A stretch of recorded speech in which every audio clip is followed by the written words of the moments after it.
there was a very good idea to combine the idea of competitive governance with something that we know already worked throughout history, which is special economic zones. Right, so special economic zones arguably have a history that's more than 1,000 years old, right? So they've always been a laboratory for governance innovation. And the idea is it's just too hard to change the code, the code base of the big operating system, right? So there's so many entrenched interest groups, so it's too hard to do changes on a national scale. So why don't we fork off like a small part or territory, right? So what used to become like city states or something like that, and they can sort of have legal autonomy and can innovate in ways that makes them an attractive jurisdiction to go to or to come to.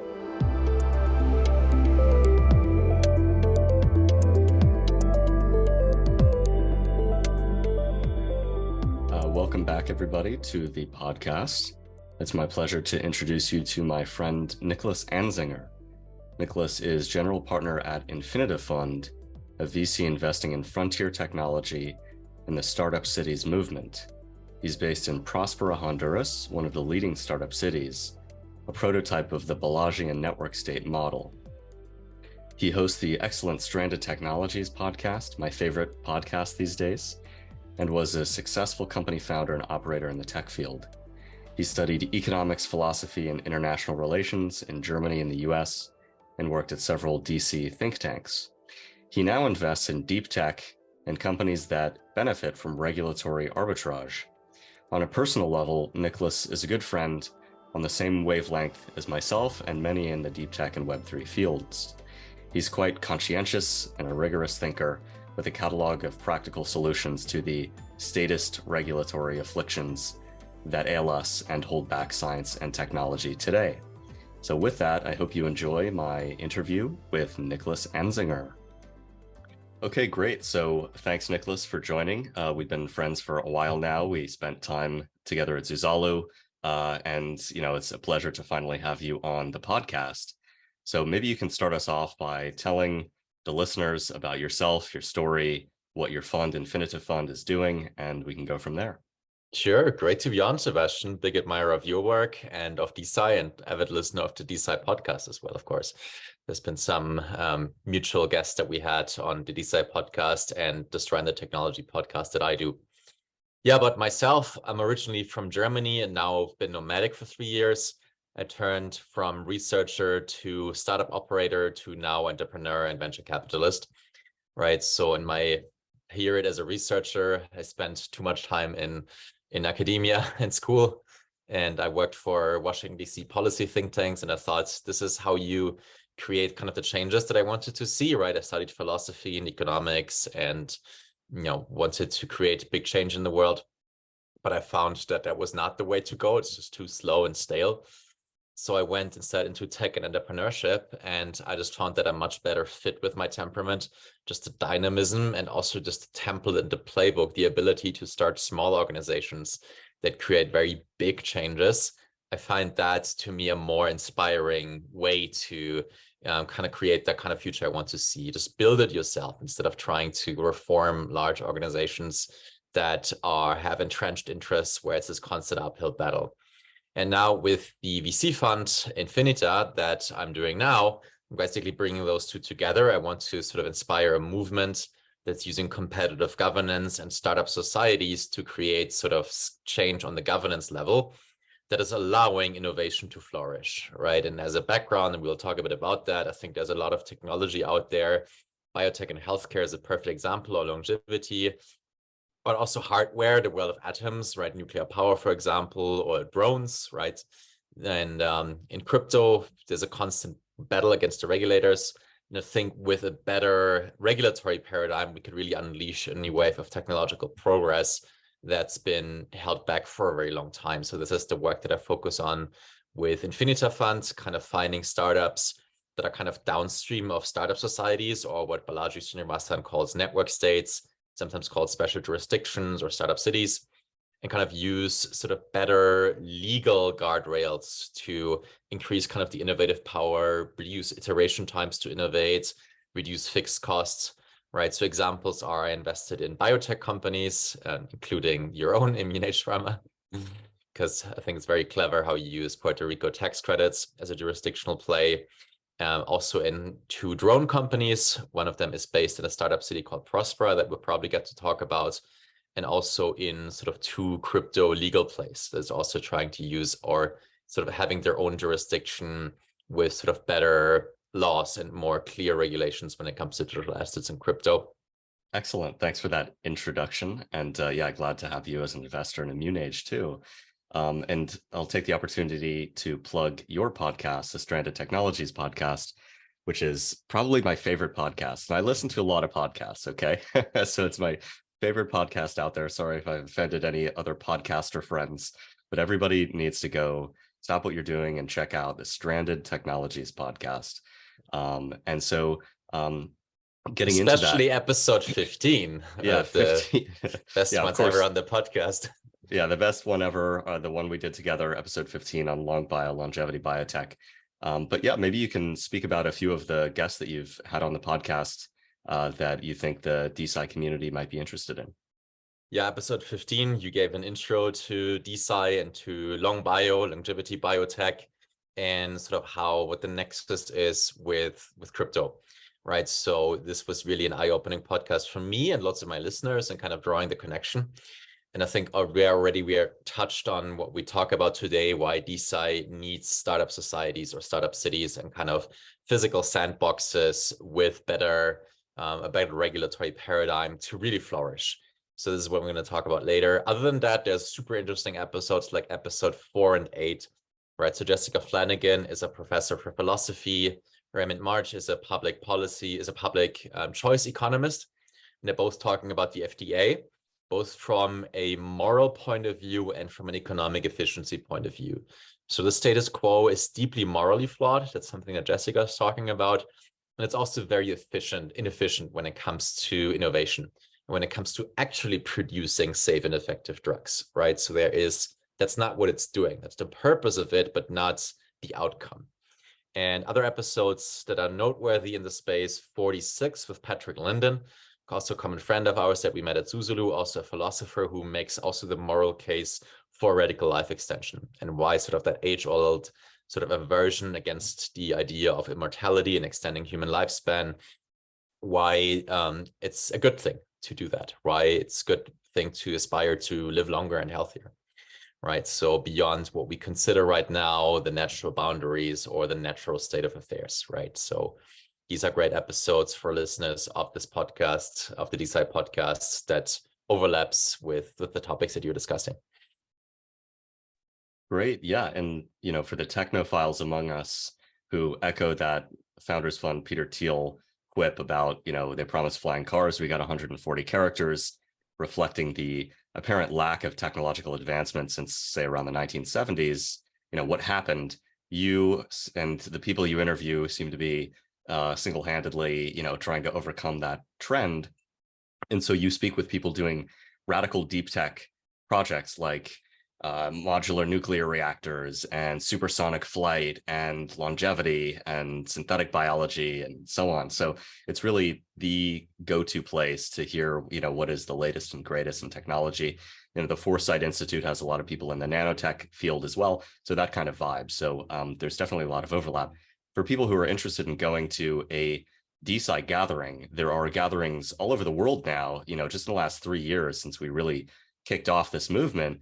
I've been impressed to see all of these meetup groups and spontaneous activity happening, which really indicates how much market need there is, how fed up scientists are with the current structure. But the flagship jewel in the crown event is coming up in Berlin in September, the DeSci Berlin conference. So if you're interested, you should attend that. It was excellent last year.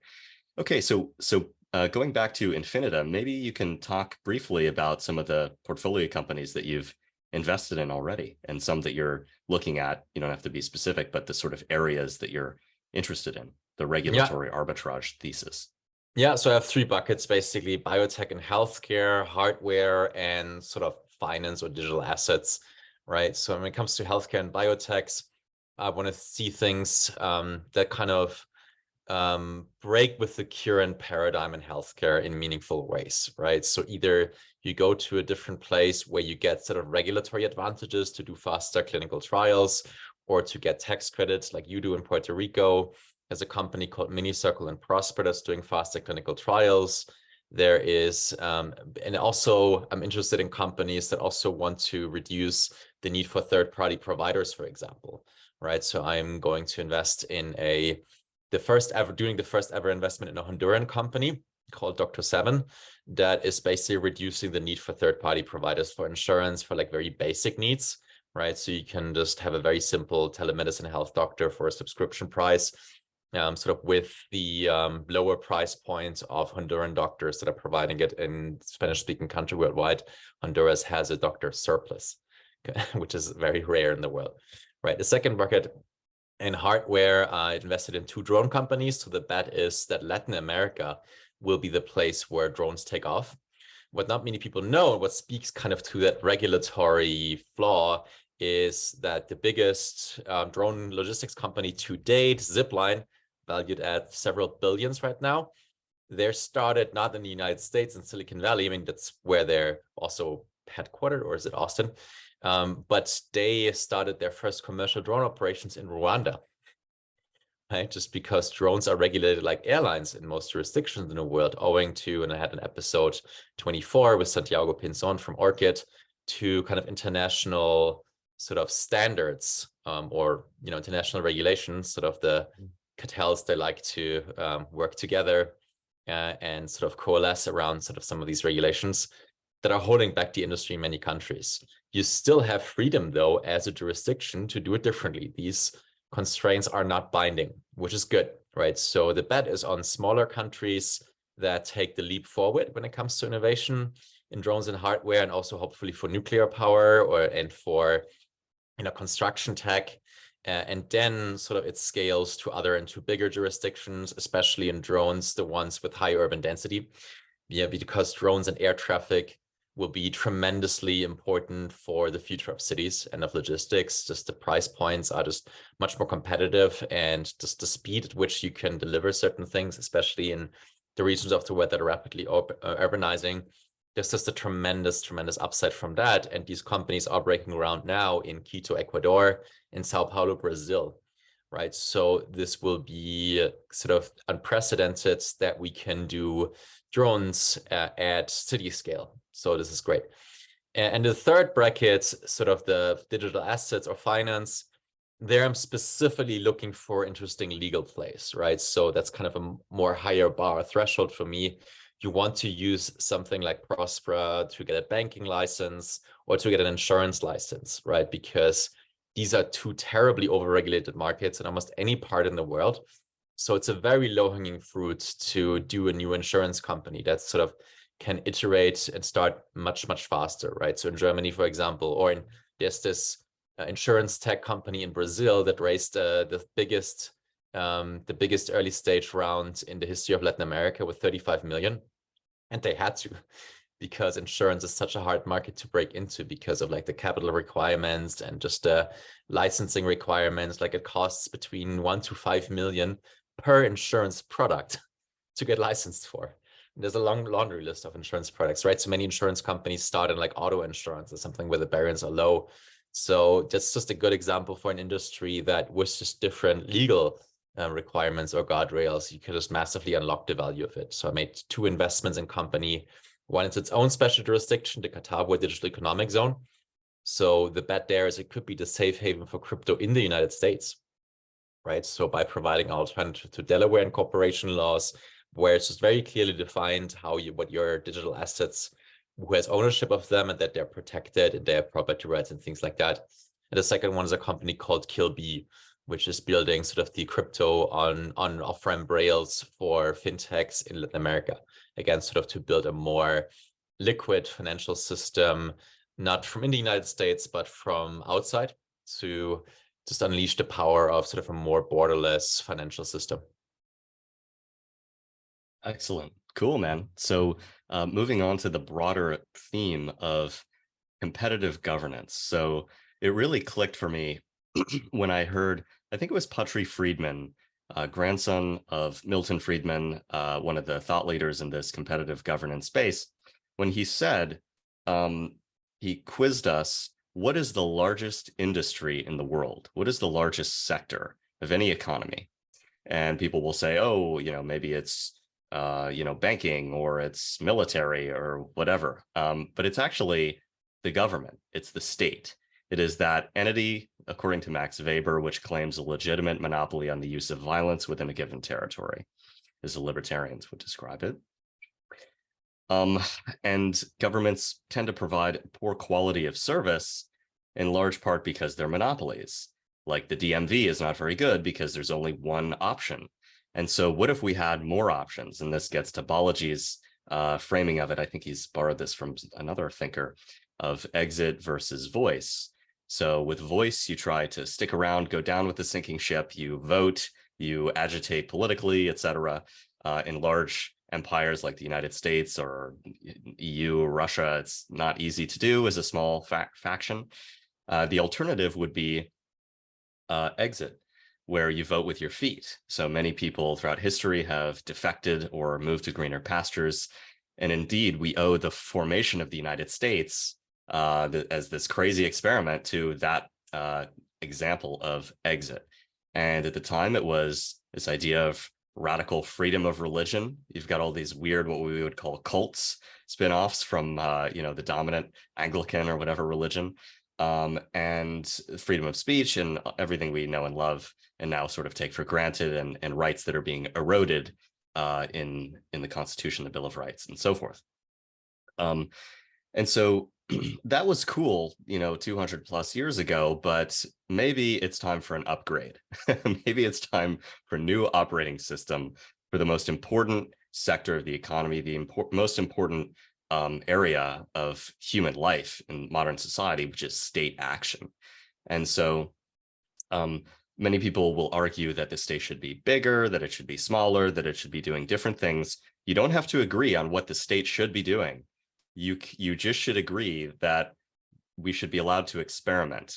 And that is one of the great things about America that has made it anti-fragile, is that we have the states within the federal system. Federal system is arrogating more power to itself, but that gives it a little bit more stability, like Swiss cantons have the same situation. So how can we encourage the experimentation in new startup societies? Balaji refers to them as network states or network nations, all kinds of different terms now. And people like Peter Thiel have been supporting this movement. Naval Ravikant is a supporter as well. But we have it's very new. It's it's in its recent forms becoming more sophisticated with real, countries with power over their civil code. But maybe you can give a couple examples of some of these projects. So Prospera is one that you know very well. You live in Prospera. There's Praxis. There was Zuzalu recently. So we can take those one at a time and just tell the listeners more about each of them. Yeah, sure. The way I like to typically introduce competitive governance is again by, now people know Balaji's the network state quite well. It's becoming a meme. I think it's a very strong net positive. It's bringing lots of ideas and talent into the space.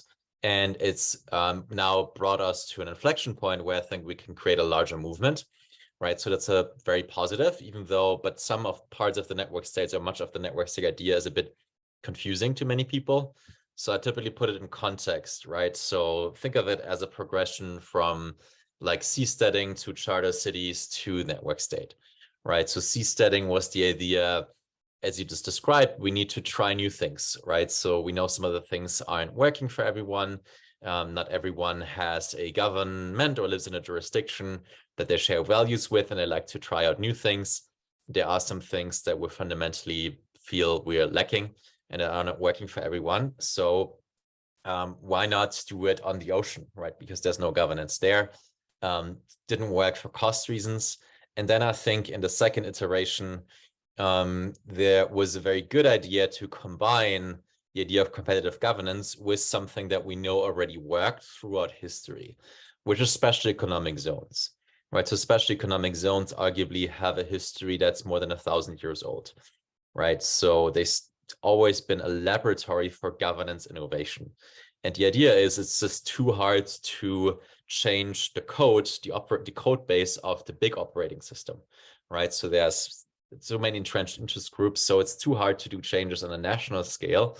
So why don't we fork off like a small part or territory, right? So what used to become like city states or something like that, and they can sort of have legal autonomy and can innovate in ways that makes them an attractive jurisdiction to go to or to come to. And I think just that's to jump in there with some case studies of this. This has been happening for a long time. We've got Dubai, Abu Dhabi, Hong Kong, Singapore, Shenzhen, and many others. So, one of the arguments is if you could create a new special economic zone startup society and you just own the land where it would be built on, a multi-decade scale, you would get 10,000x returns is sort of at the risk of a real estate investment project. So that's one of the key sort of business model innovations that I'm really partial to. But yeah, please continue. Exactly, and that's a massive one. I mean, these jurisdictions that you mentioned, Hong Kong, Singapore, Shenzhen, Dubai, they went from very poor hinterlands or from desert into wealthy megacities in a short amount of time. And the iteration time also was reduced each time, right? So Hong Kong roughly took like 50 years to be developing country standards. Singapore, I think 35 or 40. Shenzhen, like 30, 35. And then Dubai, like 20 or 25, right? So that shows you that we are on to finding a scalable model to, well, reduce poverty and to upgrade just the value of land and of opportunity for citizens to upgrade or supercharge their own life, right? So what if we can apply that formula and bring it scalably to more places in the world that really need it, right? Especially places that are poor, which is why I'm in Honduras with one of the most, if not the most advanced startup city, startup society project in the world, which is Prospera on the Caribbean island of Roatan. Right. And it's basically trying to bundle all the lessons that we learned from the examples that we mentioned. What would we need to create what Dubai has created or Singapore?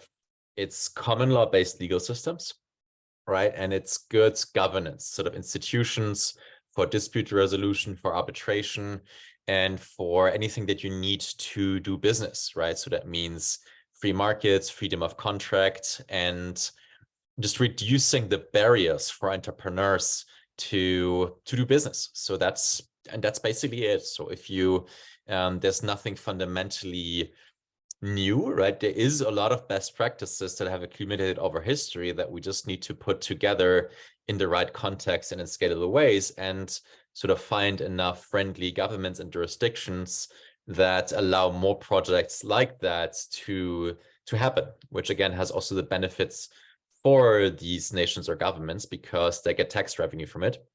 And it's just very appealing to, have a quicker way to become a developed country, right? That's what many people around the world aspire to. And that's a good thing, to create prosperity for your life. So this is kind of what competitive governance is all about, right? Sort of creating a bigger opportunity space for, for experiments in governance, for upgrading and supercharging economic development and growth. Agreed. And, the legal system is one of the things that makes it possible to do business in any country, right? There's the culture, there's the talent there, but the legal system is a big part of it. And people will move to take advantage of better legal systems. And a legal system, it's really just code. It's a code base effectively. And so you can copy and paste it to different jurisdictions. So, Prospera, you can have a company incorporated there that is using Delaware law, for example, with foreign or arbitration. And so you can take the best of both worlds, which I quite like. And Prospera, you live there. It's this beautiful Caribbean island. It's like 75,000 people or so living on the island. It's a major holiday destination. There are these beautiful new buildings being constructed by Prospera. So I think it's really going to take off. There was some tension with the new political party coming into power over the expansion of this special economic zone legislation, but it seems that won't negatively affect Prospera going forward. It seems like, they have a good plan to resolve it. But in any event, the cat is out of the bag, whether it's in Roatan or whether it's in Montenegro or in Uruguay or wherever. This kind of new idea, it's an idea whose time has come. There's nothing more powerful than that. So moving to cities, the modern society is not really adapted for optimal mental and physical health and just flourishing. A lot of people will live in these big inhuman cities surrounded by cars and pollution and noise. Or they'll live, in secluded places where they're isolated from people. They have to drive a long time in the countryside or whatever. So what if we could take the best of both worlds? What if we could have, the nature, the peace and quiet, the good health environment, plus the community that you do get in these big cities? And so there are many experiments trying to rethink the city, a city without cars, et cetera. And so this is an opportunity to marry that movement with an actual profitable business model. So people will actually buy into the city that you're building, and you can get a significant return from that. So we have people who are moving from, say, California or New York to Austin, Texas, or Miami, Florida, et cetera. But why not just go a step further? I mean, I myself have gone to Puerto Rico, still within the US. So there are some challenges in terms of certain, innovative businesses you might want to do. But what if we go a step further and we go to friendly jurisdictions that actually want people to move there? If they had thousands of high-level entrepreneurs and knowledge workers and high-skilled people, as well as investors bringing capital, that is, I think, what the next century will look like, is, especially with things like AI, the returns to IQ, the returns to intellectual work will increase, whereas, the returns to capital, like physical capital or land, will probably decline a bit. And so whoever is able to attract the top talent globally will win in the future economy. And so we spent time in Montenegro recently at Zuzalu, which was organized by Vitalik Buterin, inventor of Ethereum, as well as VitaDAO, which is the leading bio-DAO, longevity DAO that I advise. And it brought together several hundred people over a 2-month period in this experimental pop-up city. And we had a series of conferences on AI, blockchain, zero knowledge proofs, longevity biotech, synthetic biology, et cetera, et cetera. And, it was amazing, the, interesting, fascinating people that you met there, and how many people wanted to go, but there was just not space. So it was oversubscribed. And that was not advertised. It was kept pretty quiet. It was not easy to get to Montenegro for most people. And so what if, and a lot of people who were there, who I spoke to, myself included, basically said, if this were occurring year round, I would live in that place. Especially if there were a special tax deal or ease of getting a visa, path to citizenship, et cetera. So there's a lot of low-hanging fruit in moving this sort of tech forward-thinking community to one of these friendly jurisdictions. And so there's a new party in power in Montenegro that is a technocratic government, relatively young guys, former bankers and so on, who are interested in attracting this kind of community. And so we're in discussions with them about that. But I think there are many opportunities elsewhere in the world, so we can get into that. But I wanted to touch on another project called Praxis, which was also at Zuzalu. It's a little bit mysterious.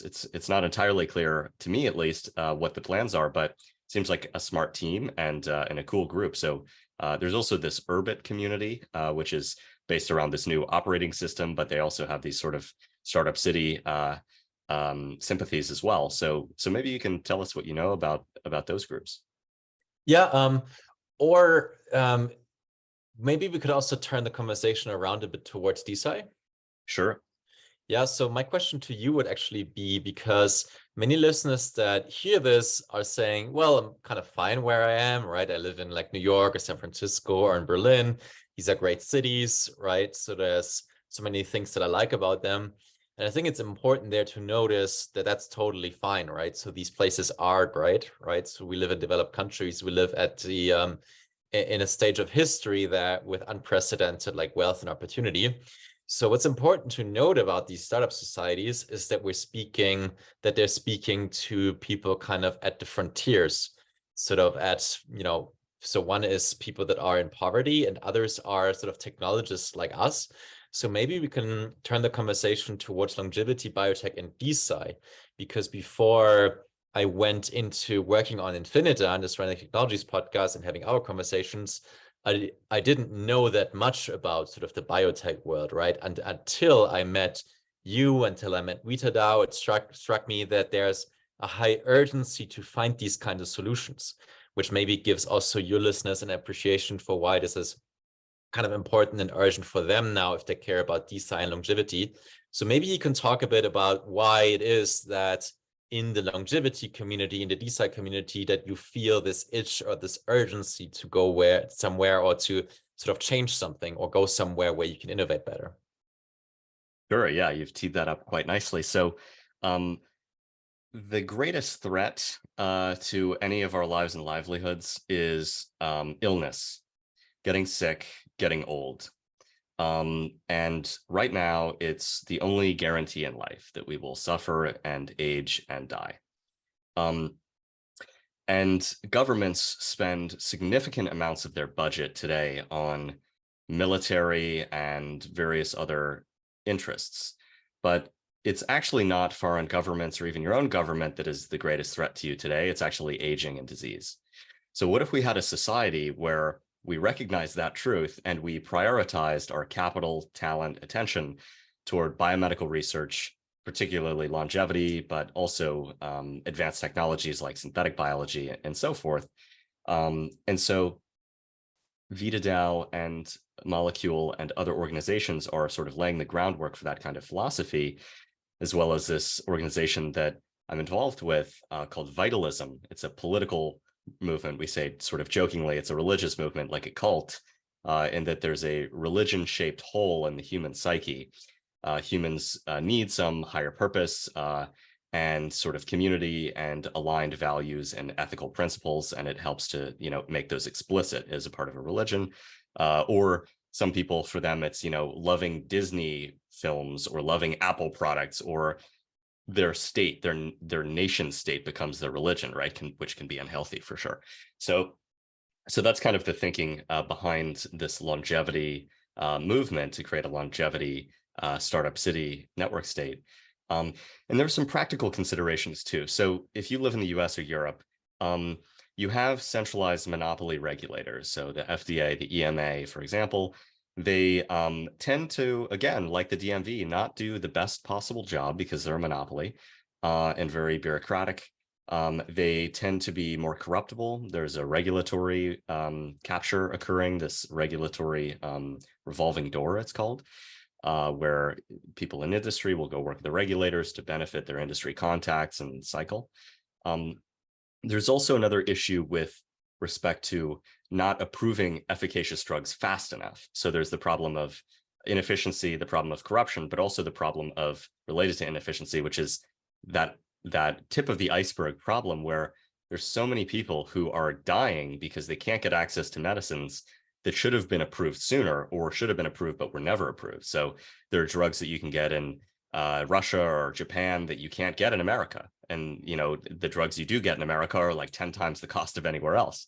And so, that's harmful. And maybe there's a way we could set up alternative third-party, maybe free market-based regulatory structures that are not prohibitive. They don't say to you and your doctor, hey, if the FDA has not approved this, you cannot use it on your own body.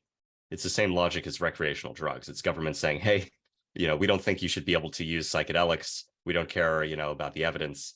It's similar with many therapies, from stem cell therapies to peptides to drugs that are approved in other jurisdictions. So another factor here is the insurance. So in America, pretty much everybody relies on insurance for their medical care. And this creates a really perverse incentive. It creates an incentive to drive up costs because you aren't paying for it personally. You may pay 20% copay or something like that, but it doesn't create an efficient incentive. And so there was this quote, I think it was Bastiat, who said, everyone wants to live at the expense of the state.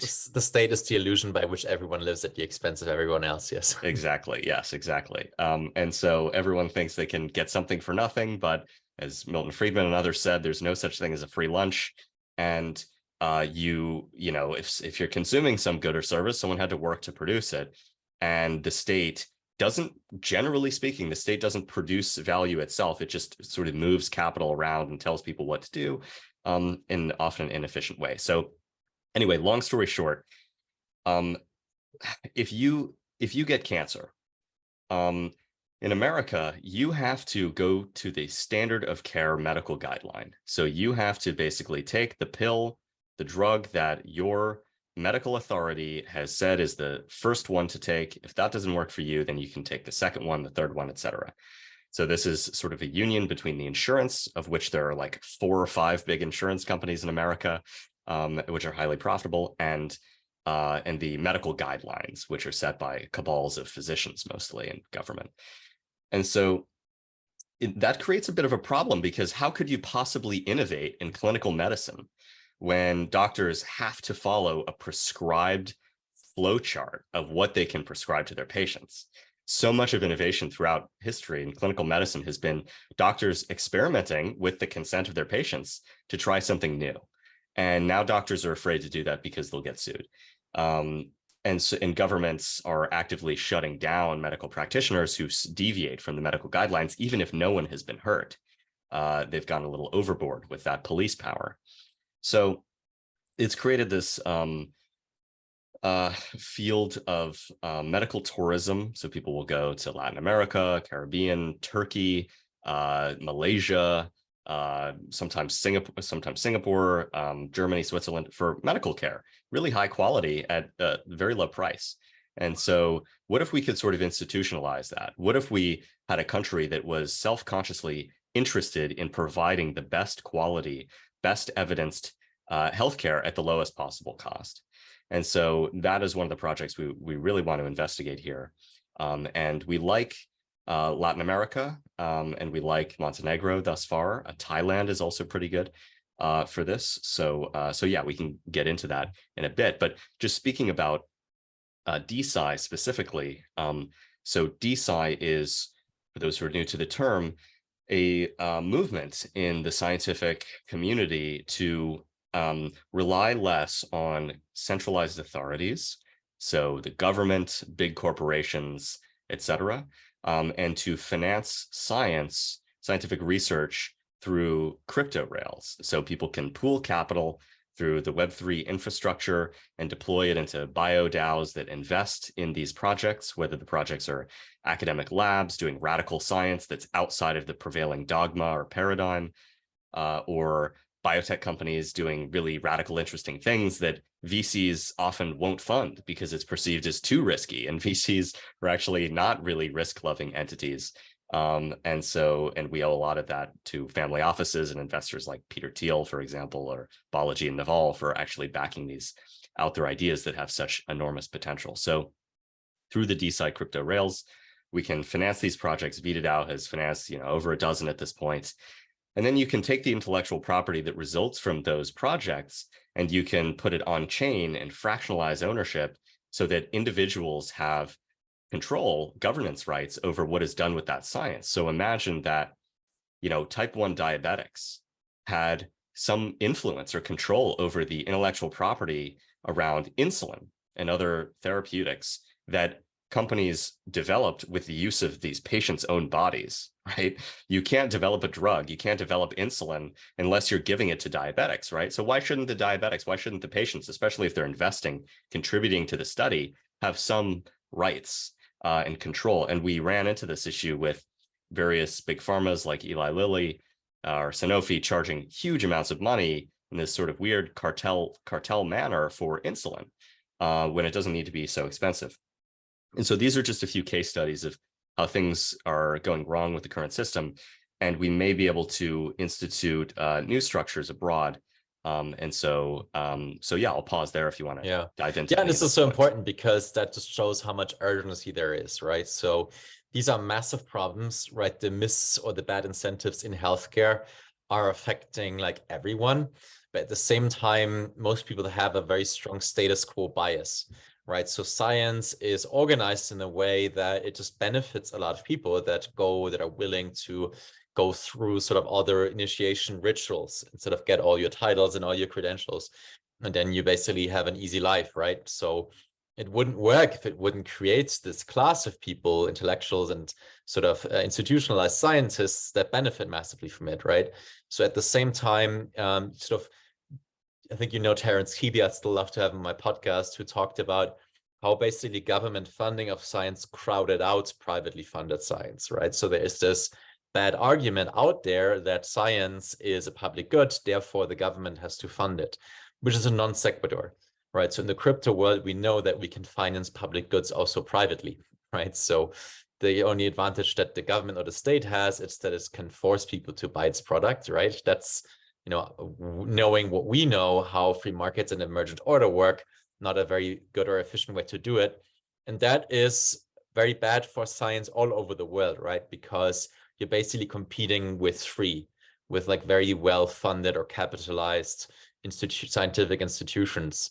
That means we have to, like startups, speak to the people who care most about it, right? And that's within DeSci, longevity, for example, or SynthBio, because many of these innovations, they don't thrive in the current system, right? So longevity or aging is not considered a disease by the National Science Foundation, I think. You can edit the facts.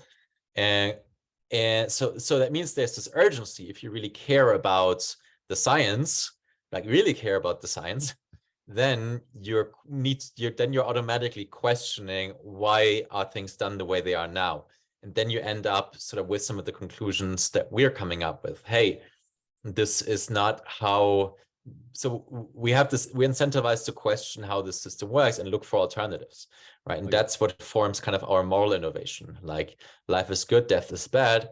So we need to, and this is where exit, voice, and loyalty comes in, right? So this is actually this three-pronged paradigm, right? So loyalty basically means you are part of the system, you're not questioning it, right? You're benefiting from it. And then voice is you realize the problems with it. So you try to reform it. And many people are doing that within the United States, right? So it's very hard to escape the insight that it can't go on like that, right? I mean, when it comes to costs and when it comes to the efficiency and everything like that. But it needs the exit option too, right? Because it's an uphill battle. Right. So doing reform in these very big jurisdictions is just very, very hard. And you don't have very, very rare, if any, opportunity. So exit isn't necessarily just quit, right? It's more like create this laboratory for innovation, right? So we're going to these places like Montenegro, like Prospera, like Uruguay maybe, or other Latin American countries, to experiment on better ways to do these things, right? And then we can bring back these ideas, that innovation, together with experimental data and experience to other jurisdictions and show them, hey, it works, right? This is kind of how startups works. This is why startups are so important, to constantly reimagine and disrupt the status quo, right? This is how the system works, right? So you get, as an industry, you get old and incumbent and you protect your interests. So only through that open competition, through entrepreneurs that are willing to challenge the status quo and have an incentive to succeed big, can you then sort of identify the weaknesses in the status quo and sort of have this positive creative destruction of the state and of the status quo that is ending up in, well, better products for consumers and everyone. And I believe that's the at the heart of how our civilization grew through the Industrial Revolution, through the information age, to hopefully, if we can continue or create sort of that space of like open competition and permissionlessness, to an even higher and higher state of our civilization. So that's why we need these zones, right? And we need to speak to the ones, to the renegade scientists, to the biohackers, to the entrepreneurs that are not happy with the current system, to help us build some of these other jurisdictions and, you know, figure out better ways there to get off the ground what they want to, the immense gifts from the science and from the technology that these entrepreneurs have, and give them to the world. Agreed. Yeah. And there's so much science sitting on the shelf that no one's doing anything with. It's just a shame. By the way, I'd love to give a shout out to, you mentioned renegade scientists. It reminded me of the new book, Paper Belt on Fire by Michael Gibson. from 1517 Fund. He helped launch the Teal Fellowship, and he wrote this excellent book. The name actually comes from Bology, the source of all good and original things, or God King Bology. And it's an excellent treatise on, how the system of education is broken, both higher education and lower, and how we can basically encourage smart people to just go ahead and do the thing that they want to do with their lives, rather than racking up those credentials and wasting their most energetic, creative years of their life and being brainwashed within the system. So pivoting to the aging aspect in the network state, and then we're almost out of time, so we can finish up on Avalon. I asked myself, what would you do if you knew that aging was malleable and even curable, and progress wasn't being made nearly fast enough with the current structure? What would you do? What's the most extreme measure that you would take to 100x innovation in longevity biotech? But while we're at it, the same framework would apply to all technology in theory, especially life sciences like synthetic biology or energy, which are major bottlenecks on technological progress, as you've given presentations on previously. This is why you and I have been investigating building a Singapore in Latin America, or a Dubai equivalent in Latin America. And we are this winter going to go meet with some governments to basically pitch them on a Prospera style special economic zone. There are ongoing negotiations with the Montenegro government as well. It'd be good to have one in Europe too. And we're calling this project Avalon, which is after the old Arthurian King Arthur ancient mythical city in England somewhere. And so, there are some countries that we like for this: Costa Rica, Uruguay, Panama. And one of the key unique selling points of these sovereign zones is the ability to attract global talent from everywhere. So imagine if the top 0.01% of talent and capital from China, Russia, Ukraine, America wanted to go to some new place. There's just nowhere with critical mass already. So people are being drawn to Miami or Dubai or Singapore. Those are the ones that Balaji mentioned. But those are restricted. I mean, Singapore doesn't really want new people there. It's quite expensive. Dubai is not the most straightforward government, shall we say. It's not, resource self-sufficient. It's in the desert. It's doesn't seem very sustainable.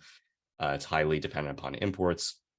And Miami, again, is within the United States jurisdiction. So we like these Latin American regions, and the demographics are in our favor going forward in Latin America.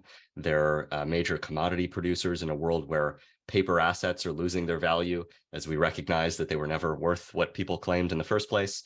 Value returns to those real, physical, tangible things. So those are some of the reasons why we like Latin America, but maybe you can elaborate on your thinking. Yeah, sure. I mean, so the idea came out of the time we spent together in Susalu, right? And sort of the thinking, well, where can we go to? What can we do? And my suggestion was, or the suggestion we developed, or the strategy was that longevity network state in Latin America.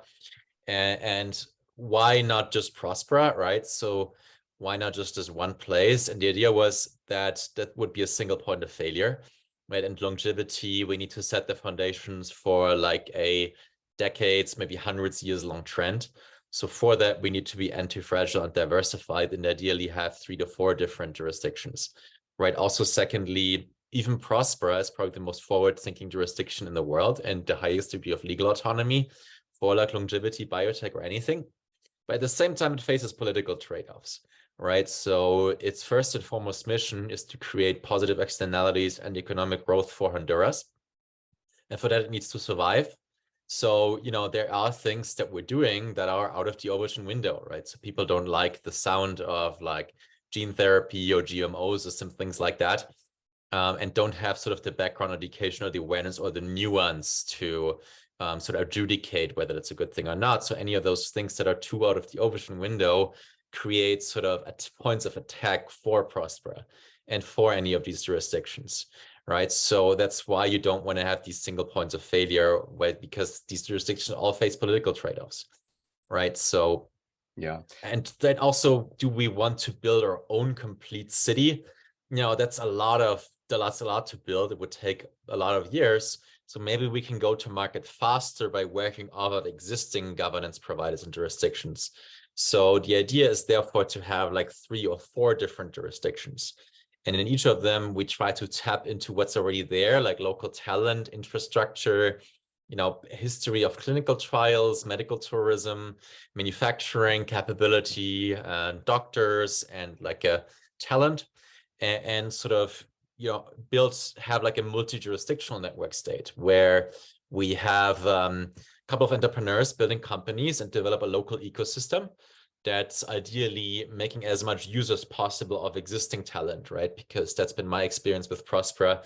The reason it works really well is that it's very strongly supported by Honduran staff, right? And is like 50-70% and Hondurans that live there and that are sort of at the core of building Prospera.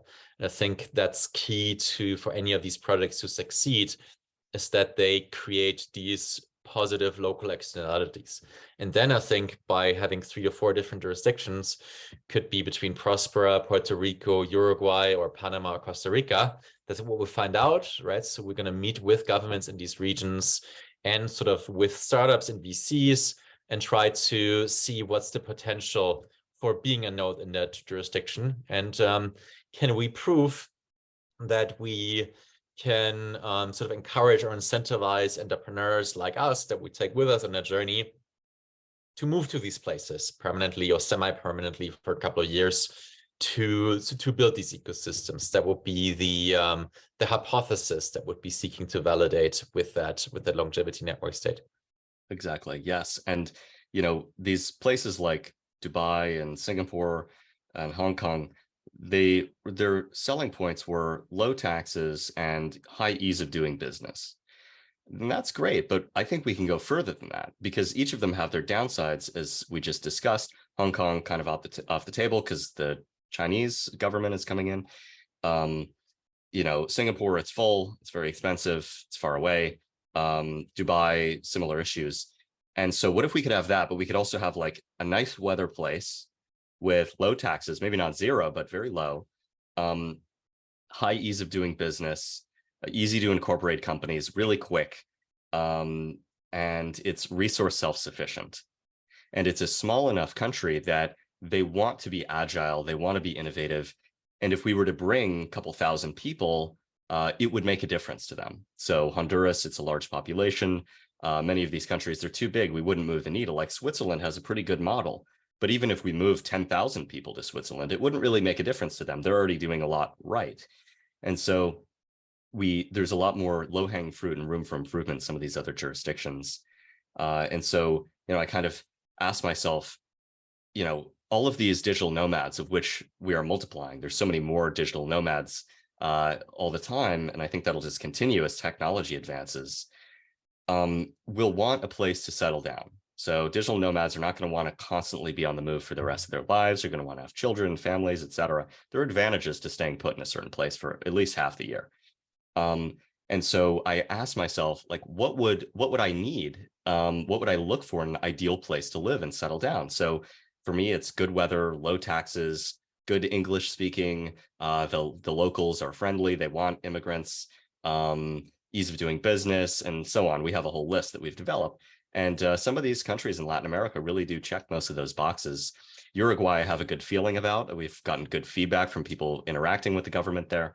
But the downside, of course, is that it's far away. It's an 8-hour flight from Miami south, which could prove to be an advantage in the case of nuclear winter or nuclear war, or something happening, because it is a little bit more remote between Argentina and Brazil. Costa Rica is closer, although it's already been sort of discovered. It's rather expensive. Panama is also fairly sophisticated already. So we're hopefully going to figure that out. So this is sort of a plug to those listeners who made it to the end of the podcast. You must be true blue, very interested people. We have a group that you can get in touch with myself or Niklas, say via LinkedIn, and just tell us a bit about your interest, and we will add you to this top secret elite vanguard of founders. We're going to go on this expedition in Latin America and scope out some of these locations. So do get in touch with either of us if you're interested. And also if you're interested in investing in this project, it will be making some sort of return in the future. And so do get in touch because we are raising capital for it in the near future. So yeah, with that, thanks so much, Niklas, for coming on the podcast. Is there anything we can do to help you so you're raising your next fund? Of course, investors should get in touch and go on the website, Infinitia Fund for the thesis. I can warmly endorse Niklas. And so, so yeah, let us know if there's anything else we can do, how people can follow you, and so on. Sure. Thanks for having me on, Sebastian. This was fun. Listeners can find me, the Stranded Technologies podcast that you mentioned. They can find me on Twitter and on LinkedIn under just my regular name, Niklas Anzinger.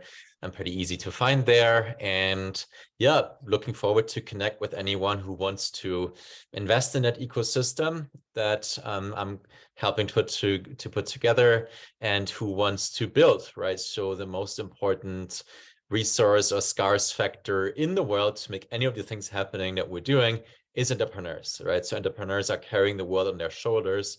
So if you are intrigued by what we're doing here and you're looking for the next venture that you want to build, by any means, please reach out to me and Sebastian, and we'd love to involve you in some of these things that we're doing. Perfect. Amen to that. Well, thanks again, Niklas. Thanks.